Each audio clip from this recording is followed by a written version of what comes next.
All right, well, we should be live, hopefully.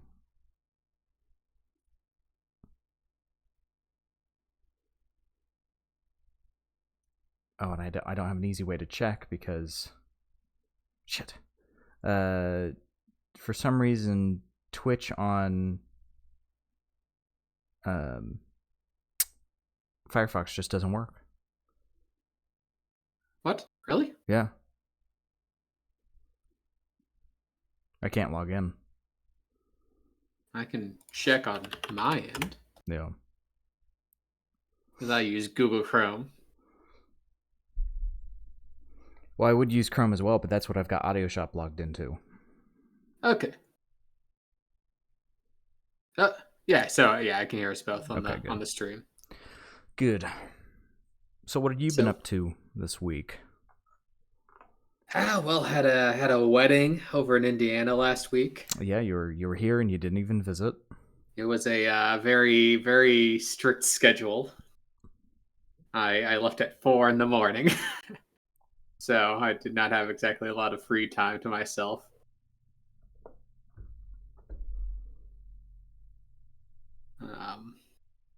And I have a wedding next weekend. Oh my god. So that'll be in Columbus. That'll also be a very strict schedule. We're only gonna get through like 10 episodes this. I can't help that everyone I know is getting married. Why is everyone getting married? And that they like me enough to invite me. And you're gonna be in Indiana again, and you won't even come to visit. And... Oh, when am I gonna be in Indiana again? You said it was in Columbus. Yeah, Columbus, Ohio. Oh, Ohio. Well, what? No one. When you say Columbus, no one thinks of Columbus, Indiana. I do. Ah, okay. You say Peru? I think Peru, Indiana. You say Paris? I think Paris, Indiana. No wonder it's the crossroads of America.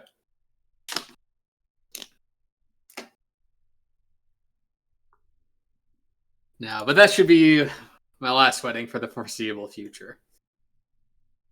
Unless you and Pratik get married. Well, I don't know. It's so will they, won't they at this point. Mm-hmm.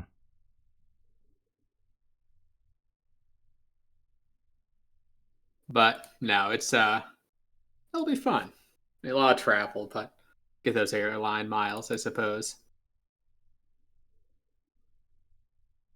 Plus, I just like a good wedding. What can I say? That's a good thing, considering how many you have to go to. You kind of suck if you hated them. I know some people don't like weddings, but I never got that. I've always liked having weddings. I gotta say, not the biggest fan. And I know that's a personal preference thing for some people. Not just like, going, seeing people that I know, catching up, dancing. I like dancing. Oh, see, I don't. Well, then that's a big difference because I like to pop and lock when I'm on the floor. And if it's a good wedding, then it's got to have good dancing. I'm not good at it. No one was insinuating you were. I just want to make sure no one thought, right, well, this guy's a professional dancer. Yeah, no. No, I just like moving my body. Well, at least and you get to get all. Don't do it any other time. You get to get all dressed up. Hey, you don't know how much I dance. No, I was making a jab at you being lazy, but I know you run basically every day. Oh, well, I haven't been running as much as I should be. Yeah. I had to go for a nice walk today, though. Before it started getting a little rainy. I was at a Comic-Con yesterday. Oh, how was that? It was really fun. I think we ended up walking like 6 miles or something like that. I don't remember.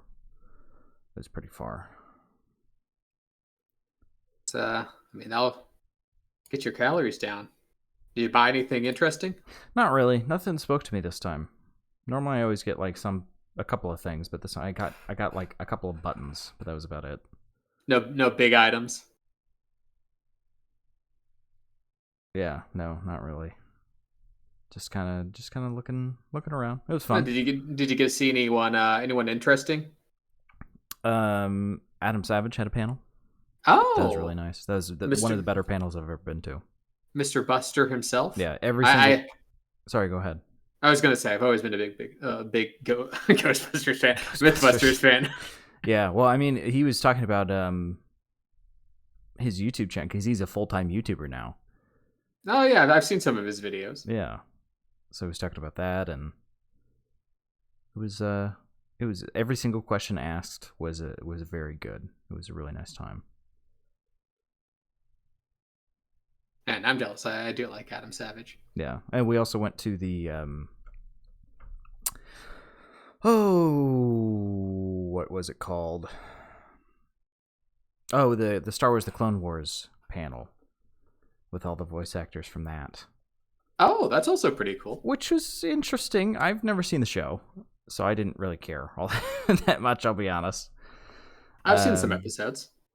So I don't think I've seen any. I think I've seen clips. Maybe I saw episode 1 when it came out, you know.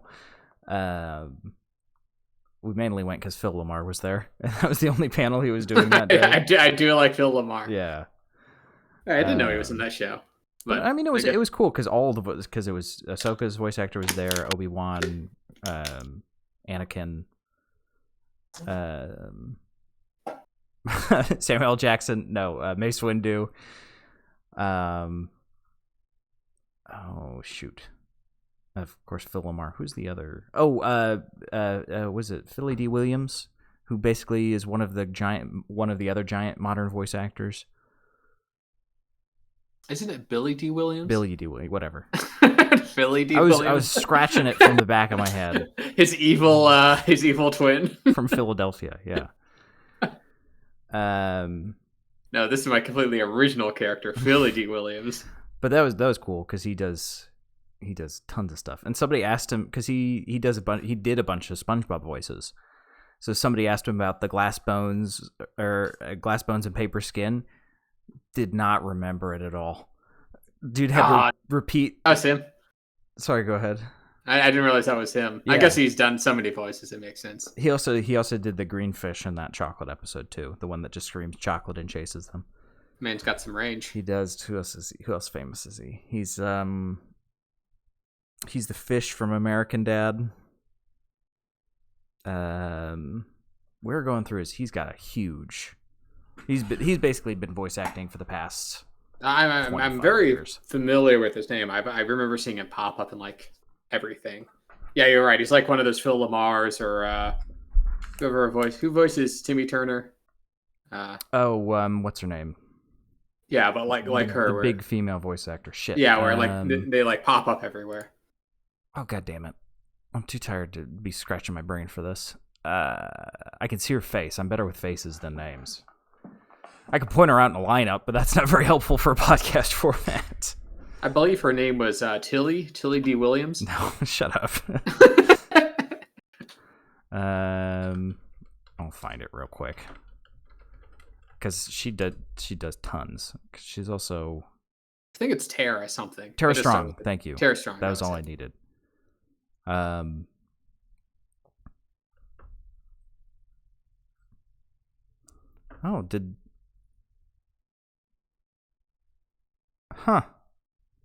You remember the Channel Chasers episode of Fairly Odd Parents?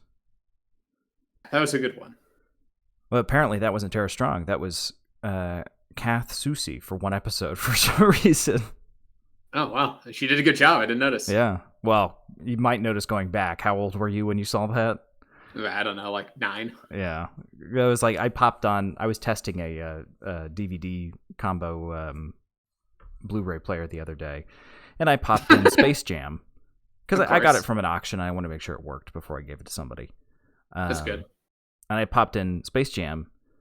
I was like, man, I used to really love this movie, and it's been a long time since I've seen it. And I was watching it, I'm like, ugh. It really doesn't hold up. It does not hold up very well. I watched it recently. I'm like, oh boy. Hey, Bill Murray. I forgot he was in that. Those are my two things. He's that I great. remembered. But I was like, man, Michael Jordan's performance is not very good. I mean, he's a basketball player, not an actor. So I guess that's to be expected. He's probably better at the movie than it was at baseball. But somebody made that joke in one of the panels. I think it was Phil Lamar. He said, that'd be like Michael Jordan playing baseball. And I laughed and I leaned over to Jonah. I'm like, how many people in this room do you think understood that reference? because there were a lot of very young people.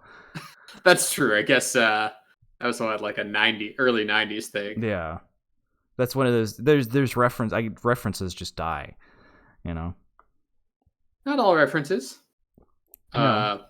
People remember the Trojan horse. Kids these days don't remember the Alamo. All right, let's start the podcast. What are you even talking about? We've been rambling for way too long now. Oh crap! I just reordered everything. Hold on. Okay, there we go. Well, hello everyone, and welcome back to the Audio Shop Podcast, your favorite bi-yearly podcast. Yep, we like to jump in here every 7 or so months. Just give you a little heads up and then dip out. Today is very special. It is the 100th episode after 4 years. That batting average is not very good.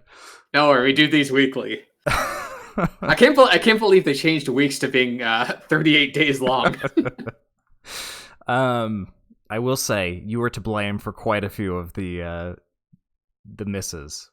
Well, I would argue higher than 60% of the misses. Let us say that I always give ahead of time. You do. Last weekend was me. Yes. Weekend before was you. Yeah. Weekend before, I was sitting up at my computer getting ready. I had everything. I was so excited.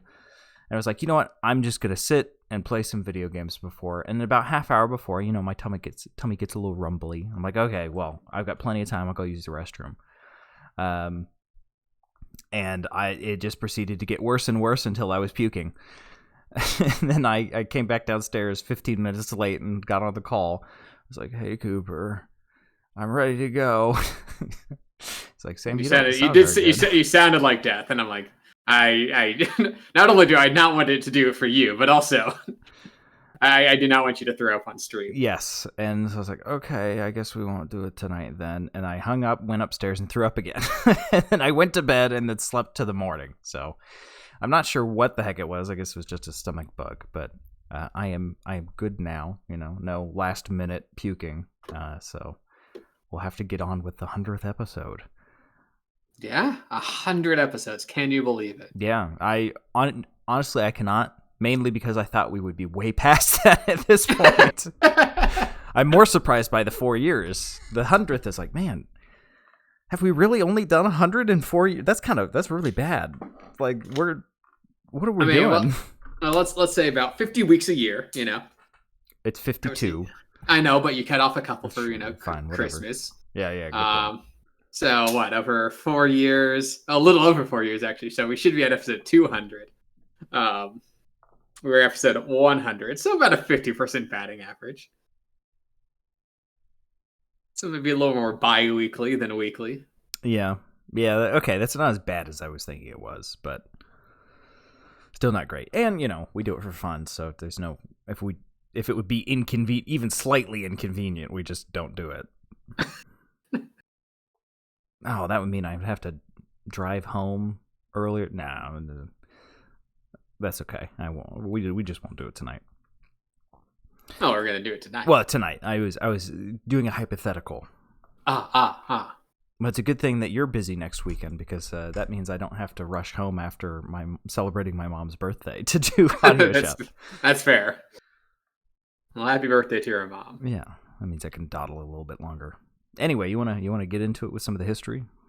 Yeah, let's do it. So this is the very first album released by Electric Light Orchestra, and funnily enough, even though we have the title as the Electric Light Orchestra in both the screen and the description, it was released in the United States as No Answer, and this was because a misunderstood telephone message by a United Artists Records executive asking about the album name. The caller, having failed to reach the ELO contact, wrote down No Answer in his notes, and this was misconstrued to be the name of the album. So in the United States, it's No Answer. Everywhere else, it is the Electric Light Orchestra. Which feels, self-titled as your first album makes sense. Yeah. Though I think No Answer is actually a good album title as well. Yeah, I think it's a good album title too, and it's the story behind it's very interesting. Because it still goes by No Answer. I think that's what it goes by on Spotify even. Mm-hmm. That's true. And it was released in 1972, so a couple years ago. I won't go into the history of ELO very much. If you want to hear that, go find some of our other ELO albums. I think last time we did it, I talked for like 25 minutes about them. It's out there. But, this is the very first album, so it's got all your favorites. It's got Roy Wood, Jeff Lynne, Bev Bevan, who were the only remaining members of Wood's band, The Move. The Move were still releasing singles in the UK at the same time this project was underway. Just in case things didn't pan out. Yeah, but interest in The Move was soon abandoned. In fact, The Move's final album, Message from the Country, was recorded simultaneously to the Electric Light Orchestra. So very concurrent. They were dropping the old band and starting this one. And on this album, Bill Hunt plays the trumpets and Steve Woolham plays the violin. And the album tries to go for a Baroque and roll sound, according to Jeff Lynne.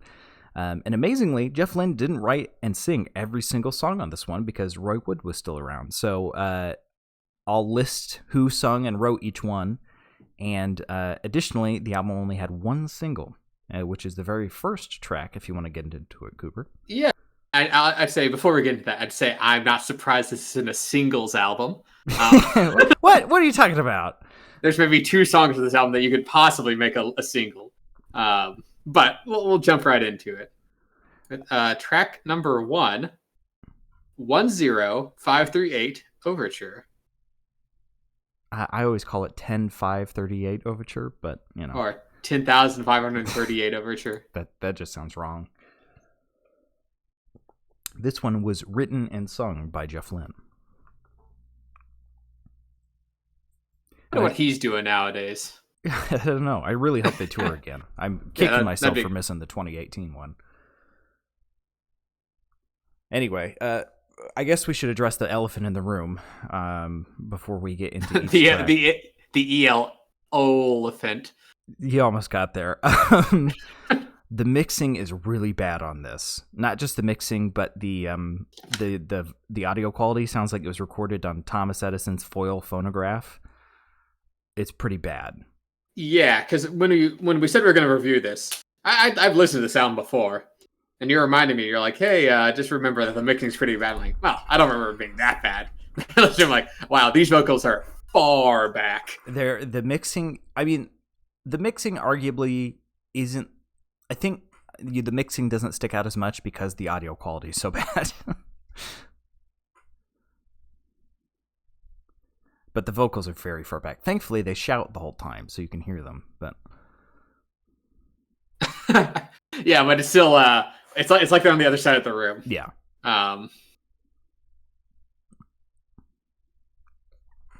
It's an interesting style choice, but actually, I kind of like it. I'll be honest. Yeah, we've reviewed songs that the mixing kind of ruins them.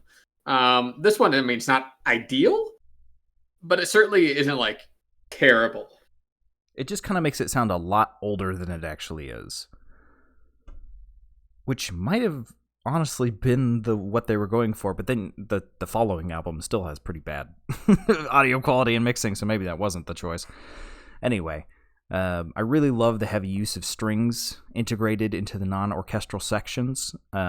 This when you think of ELO, you kind of got to divide it up into 2 eras. There is the orchestra era and then the rock era, and the rock era is what we're in now.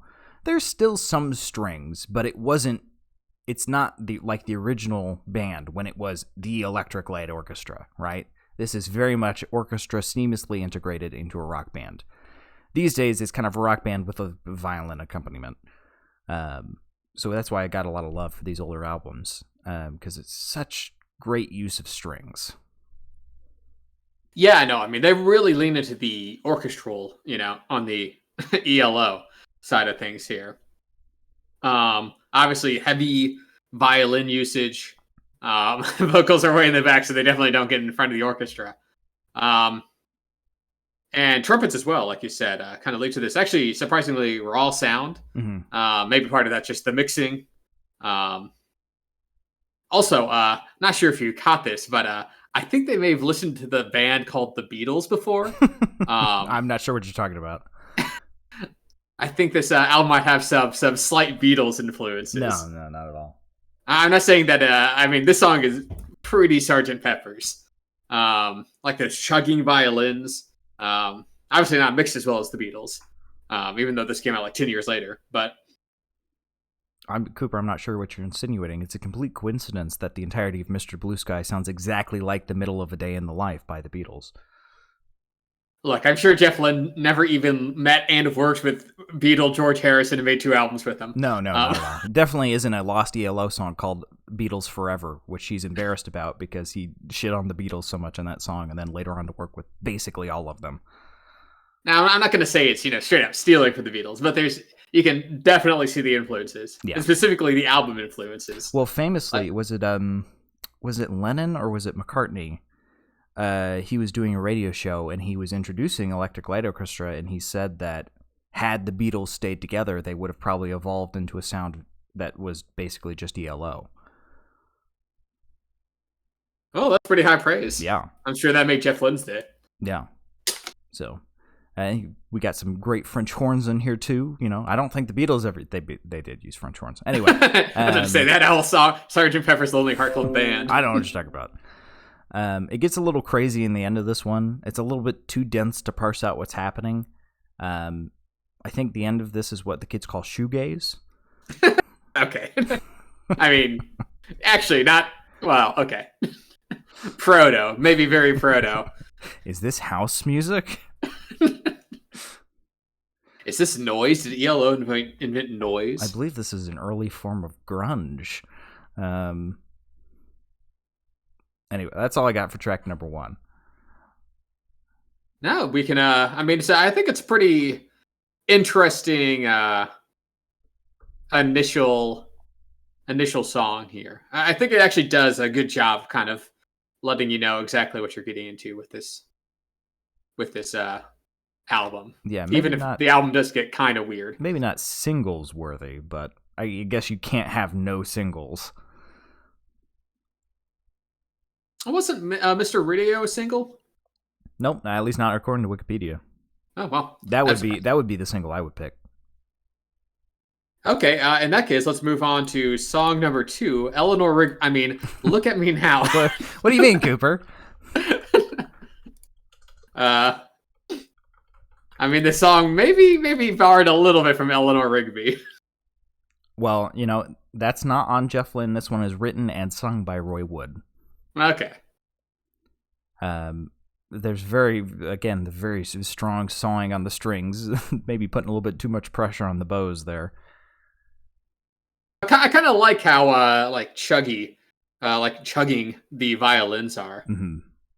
Or they're these kind of beefy. You can just tell that they're really raking them across with the bow.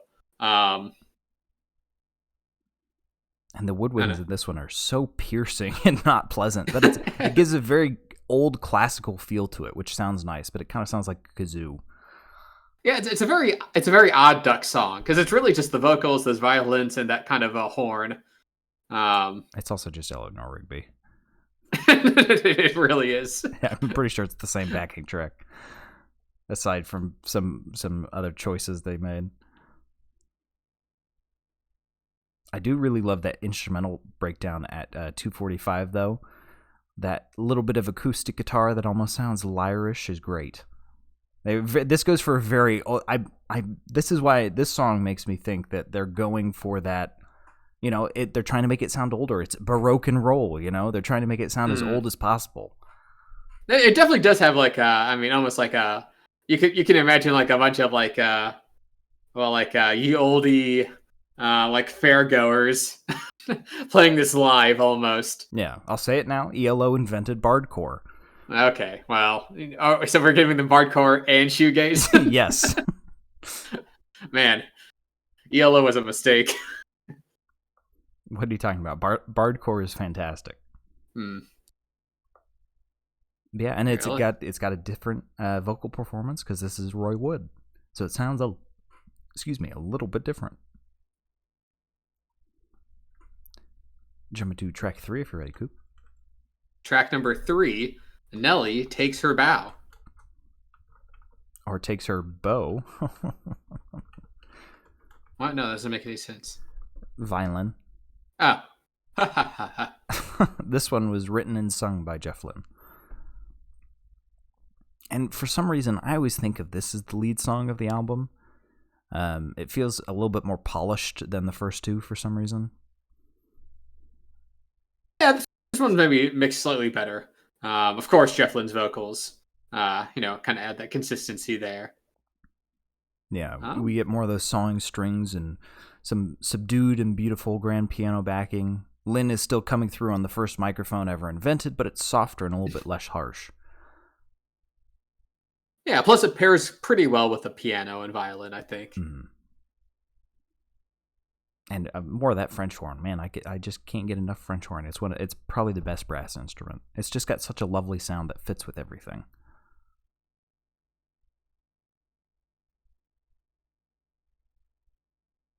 And it also has a nice little hits a drum break at like the 2:30 mark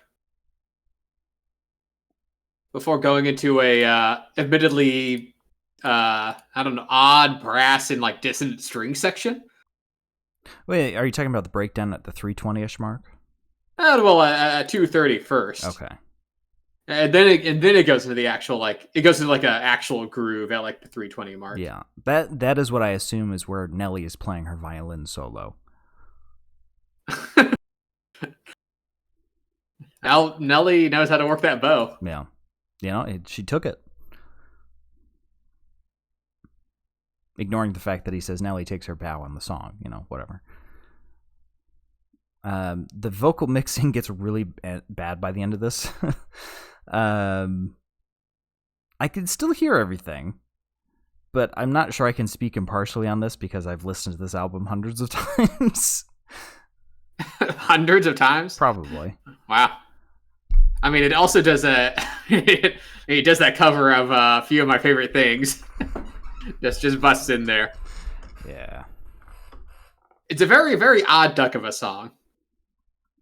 But it's good. But it's a very odd album overall, so. Speaking of odd album, you ready to jump to track number 4? Yeah, let's track to track number 4. The Battle of Marston Moor, July 2nd, 1644. This was written and sung by Roy Wood. Bev Bevan actually refused to play the percussion on this song due to his low opinion of it. Wood had to play almost every instrument on this track. My first note on this track is that this song is weird, old, gimmicky, and off-putting. It's probably Sam's favorite. I fucking love this song, yeah. I knew it. Gotta read me like a book. I love the story aspect of this song. It sounds like a battle, right? There's the guy at the start, we will raise an army march against you and your kind.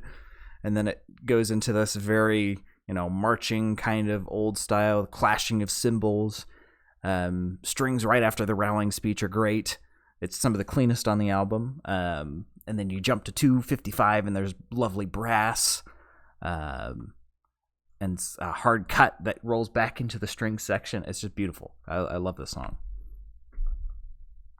I can't say I like it as much as you do. I admit it's interesting. But like you said, it kind of goes for a very off-kilter, like this would be like playing in the background of like a some sort of medieval documentary. Yeah. Which it's tense and fast and energetic and kind of cinematic and theatrical. Not exactly, finger snapping. No, it's meant to be a story. It's basically a standalone little story song. I mean, just kind of bust into this kind of a more romantic and swingy version at like the 3-minute point. Mm-hmm. But even then, this whole song's kind of a bit of a roller coaster. Yes. It keeps you on your toes. I'll give it that. And then right at the end, you get that really fluttery flute chaos at the end. It just goes all over the place, but man, I enjoy it quite a bit. But I think it's hilarious because most people hate. My taste in music is fried, ruined. I know. You fell asleep listening to a Weird Al polka album, and it like fried your brain somehow. Honestly, that might be the case. But it's hilarious to me that Bev Bevan refused to play any percussion on this song. I mean, I can understand like on your debut album. It's like you're only 4 tracks deep. This is a weird pull. Yeah, that's a very good point. It's a miracle they survived this album. But man, I love this album so much. Here, we'll move on then to track number 5. First movement, Jumpin' Biz.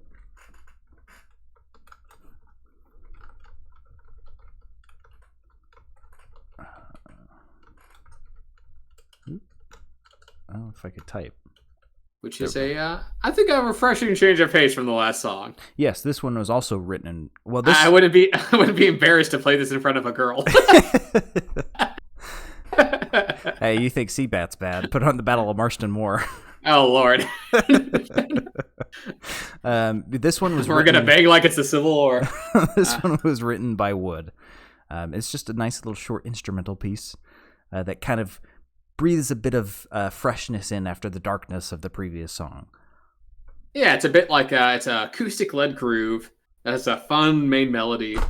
No, like you said, instrumental, no vocals, but some pretty great guitar playing. Yeah, and it's got a bit more of a poppy feel to it than rock. Still, those very heavily integrated strings and wind instruments, and the sharp reeds that were used in that we talked about in the in Nelly Takes Her Bow, or what was it? No, in Look at Me Now, are used again here, and they fit really well with the sound, I think. Now, I like those reeds, where they kind of pierce through with the guitar. Mm-hmm. Adds a kind of interesting quality to the song. You know, those pitchy horns going on. And yeah, the song just really overstays welcome. It really gets in, shows you what it's got, and gets out. Yeah, and the outro is just great for such a short piece as well. Jumping to track 6, if you're ready, Coop. Track 6, Mr. Radio. So you mentioned before you thought this was the other single of the album. It is not. Written and sung by Jeff Lynne, it was intended to be the second single from the album, but was subsequently withdrawn. Interesting. I don't know why. That's all it said. I mean, it incorporates strings and piano. So it gives off major Beatles vibes. But I do like the beginning of the song where it kind of comes in with Jeff vocals, kind of, faded, kind of far away vocals. It's a very almost like beginning of Mr. Blue Sky kind of vibes. Yeah, it's got the beginning of it's got those backwards Mozart symphony sections to intro to the song. It's the singing style of it is odd, I will say. It kind of really pulses with each word in the slower section. Very different delivery compared to other tracks sung by Lynne on this one. So it's definitely a different vocal delivery, but I think it works. Yeah, and it's got that haunting music box section at 140 before it transitions to a bit of a darker feel.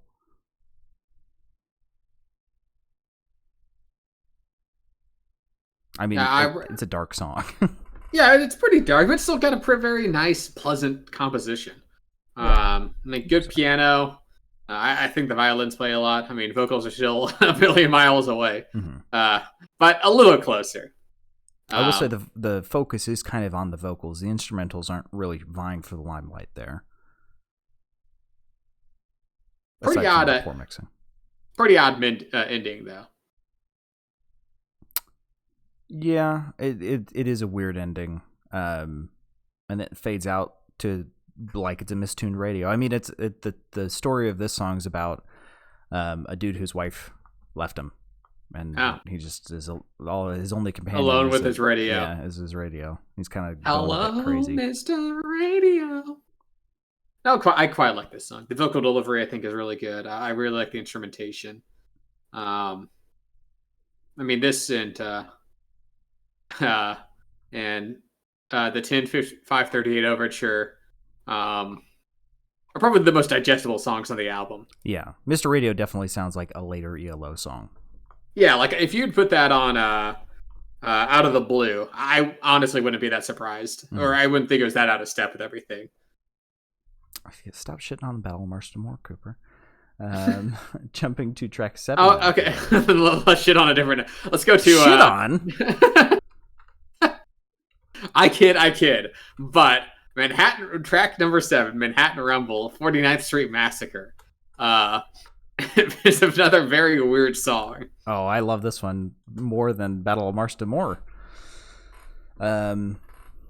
This one was written by Lynn. It's another instrumental. The piano accompaniment, accompanied by shattered glass, takes us into the second instrumental piece on the album. We've got the horn and piano duet with such power. Not a big fan of the police siren strings. That's not the best, but they shift styles at about the 150-ish mark, which brings me my favorite melodic lick. I whistle it nearly weekly. It jumps from the piano to the strings to duet to a choir, which I'm pretty sure is just Lynn singing at the top of his range, duplicated 17 times. I actually do that. I like that little melodic lick. I like the 150 more. Yeah.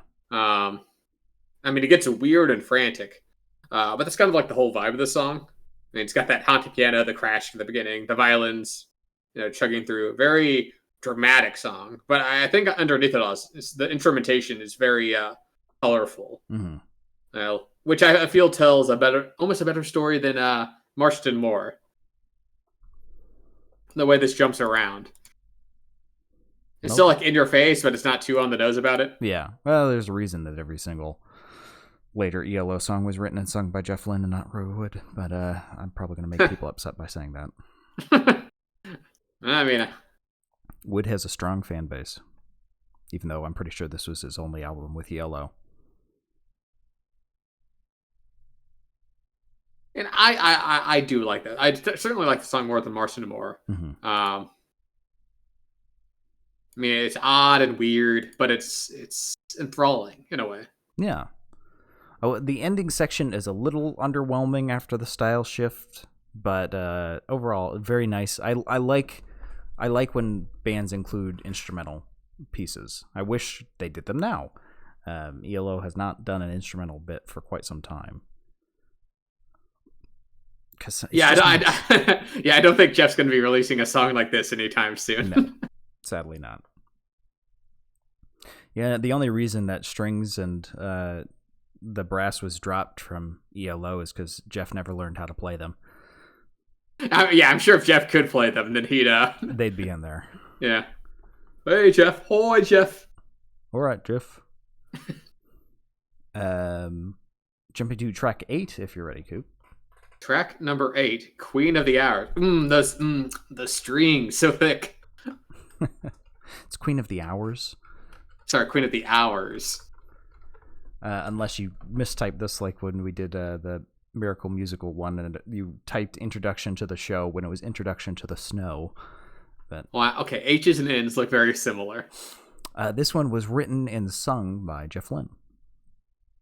This actually later became a B-side to Roll Over Beethoven from the band's second album, ELO 2, which was the first ever published ELO song released by Harvest Records in November 1971, and a compilation called The Harvest Bag, which featured various Harvest record artists.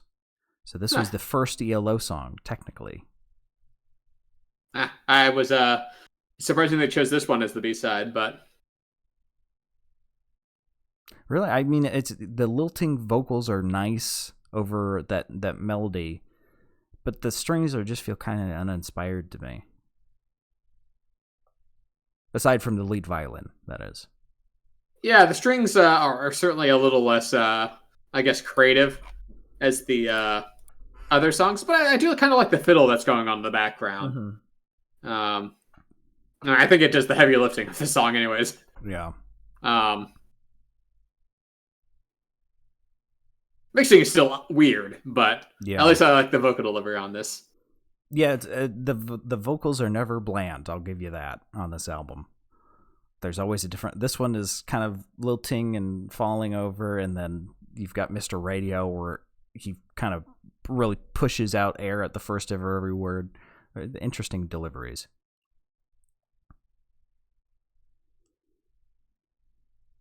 Huh?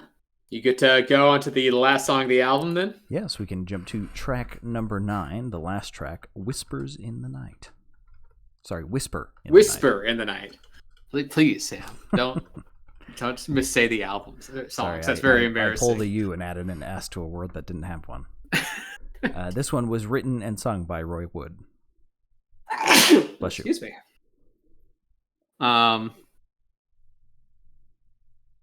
Yeah, I mean this one again. Roy's sinking to the other room. Yeah, but it fits. It sounds like you're getting lifted away by fairies.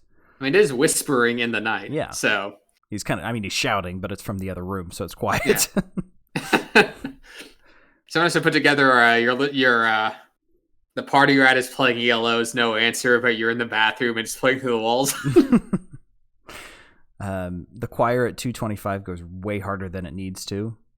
It's really great. This is a very ethereal track. It feels very fairy-like I said before. Yeah, and I'm glad they kind of kept the violin going throughout the album. Yeah. Really is the through line. Yeah, I will say the guitar coming in around the 3-minute mark of this one kind of ruins the feeling of the song. It goes off on like a little bit of a tangent, maybe. But I think it's a cute song to end the album off on. Yeah, I don't think it would fit anywhere but the end. Although the album's kind of all over the place, so maybe it would fit anywhere. Yes. The album's not I would not say totally consistent. No. You don't want to end on the Battle of Marston Moor, though. You got to have time to digest that after hearing it. All right. Well, that's the full album. That's the album. Now, Cooper, what would you say your least favorite track is? Least favorite. I'm probably gonna have to give it to Look at Me Now. Actually. Really? Yeah, I know. I was for a Eleanor Rigby hater. I like Eleanor Rigby. That's part of the reason why I dislike it, because it's just a discount Eleanor Rigby. I mean, it's weird where they really fluctuate between doing some really, out of left field stuff and then just like, okay, we just did the Beatles, but worse. No, they did the Beatles Bardcore. Okay, but worse. Yeah, the other songs on here are like, maybe they don't always work 100% for me, but I like how interesting they are. And that, you don't really hear, no one does this, either then or now. But yeah, Look at Me Now is like, if I remove this from the album, I think it wouldn't take away from the experience too much. No, I love the Bardcore. That is the most Bardcore song on this album. You can't get rid of that one.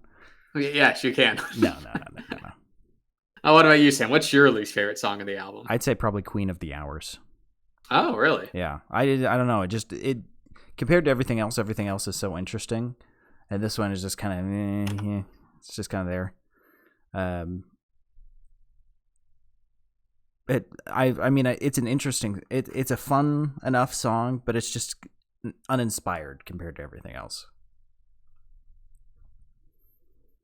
No, that's fair. Well, in that case, what's your favorite song on the album? Oh God, I'm probably gonna have to go with Manhattan Rumble, just because of how often I listen to it. Yeah, definitely Manhattan Rumble. Although whenever I listen to this album, I listen to it all the way through. I don't skip anything. And I would admit, when I first started listening to ELO many moons ago, I hated Battle of Marston Moor. But now it is probably my second favorite song on the album.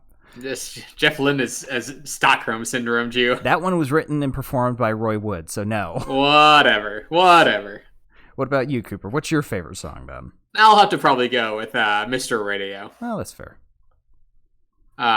Maybe a little more traditional choice. But I think you can really see kind of like in terms of where ELO goes. This was the seed. Yeah. Of like, if anything off this album kind of grew into what ELO, eventually became, it was Mr. Radio. Still Beatles influences, of course, but, I think a very nice composition, good use of violins, Jeff Lynne vocals, Mm-hmm. It's all there. Just in baby phase. Basic. Say Battle of Marston Moor. Anyway. Not saying Battle of Marston Moor. Well, that's the album. We gotta rate it now. What do you want to do the rating this time, Cooper? I'm pretty sure I did it last time. Yeah, I can do the rating. Well, because here at the audio shop, we have a car-based rating system, of course, due to the fact that me and Sam actually sell and run a car store, an audio shop. That's not just the name of the podcast. We actually sell cars. Well, it's called the Auto Shop, but the Auto Shop. We changed it up a bit for the podcast because music. Calling it the Auto Shop doesn't make that much sense. But we only open it up on days where we record the podcast. So we've sold no cars. This is terrible. Millions of dollars in debt. We just keep buying more and more cars. Nobody's buying them from this. I've got a Model T that I've been trying to ship for years. But because of that, we have a rating system named after the cars. So showroom is at the tip top, the cream of the crop. This is the best of the best. And then all the way at the bottom, you've got your scrapyard, your bottom of the barrel. Ooh, yuck. Get it away from me. And then we'll give it like a like new, a fixer-upper, or used rental, high or low, kind of depending on our mood there. So with all that said, Sam, what would you rate this album? I already know what you're going to give it, but I'll ask anyways. I had typed like new, but I got to give it showroom. It's just so good. It's inventive. It's just crazy, wacky wildness. Don't put it on at a party, for the love of God, but listen to it. It's an interesting musical journey. Obviously, you're probably not going to come back and be like, "Hey, I want to listen to that one again." It's kind of like a time capsule for the history of ELO. Unbiasedly, I'd probably give it a like new. Not everyone should listen to it, but I'm biased, so I'm going to say showroom. Everyone should listen to this. What about you, Cooper? Where are you going to rate it? I'm going to have to go a little lower. I'm going to have to give it like a high fixer-upper. Obviously, a little less generous than yours. Mostly because, half the songs would give like your grandpa war flashbacks. I took a drink right as you said that. Which, who's to say whether that's a positive or a negative? I can understand everything that went to this album is very creative. For the most part. I think Look At Me Now is maybe an exception. No, it's very creative stealing Eleanor Rigby. Yeah. They invented bardcore. Come on. But the album is all over the place. It constantly feels like it's about to tear itself at the seams. Where it goes between like heavy bardcore songs to, more traditional rock songs to reenactments of like Civil War battles and like, I don't know, like scary historical massacre documentary sounds. It's a very odd album. But I think it's worth listening to. I don't think it's going to be one where you're like, ooh, I can pick out this, and this, and, just listen to them on their own. That's me with Manhattan Rumble. I know that's you. I'm trying to have a little slightly less bias here. I had to give him mad props for just like kind of throwing everything at the wall and seeing what sticks. I'd rather have an album that, swings for the fences and maybe doesn't hit completely than, play it completely safe and just be boring. Imagine Dragon's Origins. Well, that one was it was interesting in a horrible way. Yeah, overall, I like this album more than I didn't. I'm reminded why I don't go back to it as often, maybe some of the other ELO albums. But I think it's worth at least a listen all the way through. Yeah, show it to everybody. Show it to your grandma. Play it for your 2-year-old nephew. I'm sure he'll appreciate the Battle of Marston more. If you play it for enough young people, maybe you'll get one that just got reincarnated from 1644. Yeah. And they can tell you about it. Yeah, it'll trigger some sort of reincarnation flashback. Yeah. No, it's an odd album. I like it because of that, but I also have to put some heavy asterisks with, your mileage may vary. It's a great album. Now, not everyone has listened to this album hundreds of times. And Stockholm himself into loving the sound of men getting slaughtered on the battlefield. Honestly, I discovered this pretty young, so it's probably why my taste in music's so screwed up. But I think it's worth a listen. Just know what you're getting into. Yeah, definitely listen to it though. Because if you listen to Mr. Blue Sky and go like, oh, I'm going to listen to Yellow discography, and you start here, you'll be pretty surprised. Yes. Speaking of being pretty surprised, that's the album we roll on over to the spare tire now, which is just whatever else we've been listening to for the past 6 months. In this case, 2 weeks. I took another swing at Masayoshi's Takanaka's library. And it's a chunky library. It is, and I knocked it out of the park this time. Brazilian Skies. Oh, that is what I was looking for in an album. And then, oh crap, what was the other one? I listened to it on YouTube, so I don't have it here on my phone. It was let me look at the album covers real quick.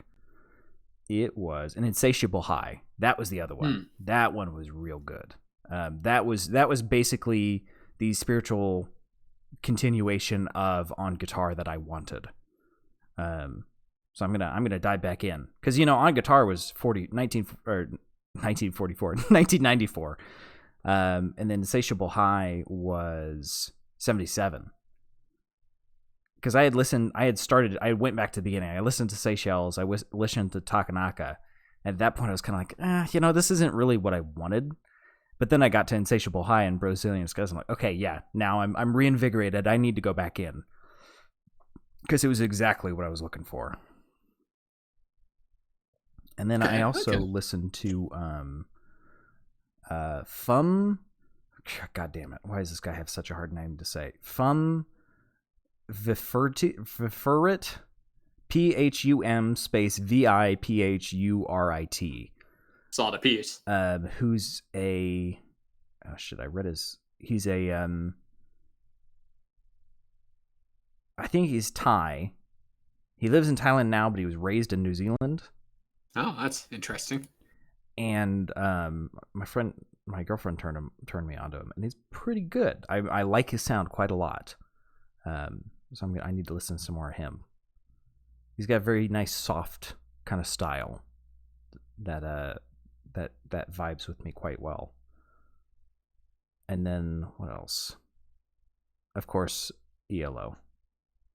And I tried to listen to Cracker Island some more, got sad, and went and listened through Plastic Beach. That is the much better album. Yeah.